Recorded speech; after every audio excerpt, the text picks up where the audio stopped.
तर नमस्कार मित्रांनो, बिग बॉस मराठीच्या घरामध्ये आला आहे खूप मोठा तुफान. म्हणजे मित्रांनो, बिग बॉसने दिली आहे सर्व म्हणजे कंटेस्टंटला सजा. सजा नाही तर एक टास्क असा म्हणू शकता. कारण बिग बॉसने एक बजर आणलं होतं आणि सगळ्यांना सांगलं होतं की तुमच्याकडे 5 मिनिट आहे, तुम्ही ते बजर दाबून हा तुफान येण्याशी थांबू शकता किंवा तुम्ही ते तुफान झेलू शकता. तर त्यामध्ये सर्वांनी मतलब म्हणजे मित्रांनो, सगळे जे कंटेस्टंट होते त्यांनी म्हणले की आपण हे तुफान झेलू बजर न दाबता. त्यामध्ये फक्त एकच मुलगी म्हणजे अनुश्री माने जी नाही का म्हणू लागली की ही आपण बजर दाबूया आणि तुफान झेलू नये, कारण असं काही पण तुफान येऊ शकते जे आपल्याला माहित नाहीये. तर मित्रांनो, हे सगळे घरच्यांनी मिळून तिचा विरोध केला आणि बजर दाबू दिलं नाही. मग मित्रांनो, इथं बिग बॉसने पण म्हणले की तिनं चांगली म्हणू लागली की तुम्ही बजर दाबा, पण तुम्ही तिला पण वाजू दिल्या नाही आणि तुम्ही पण ते बजर दाबल्या नाही.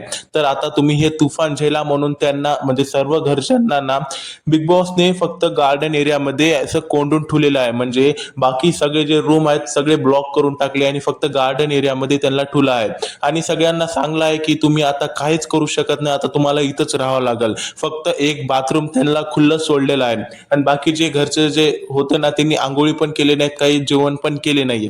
तर मित्रांनो, याबाबत तुम्हाला काय वाटतंय कमेंटमध्ये नक्की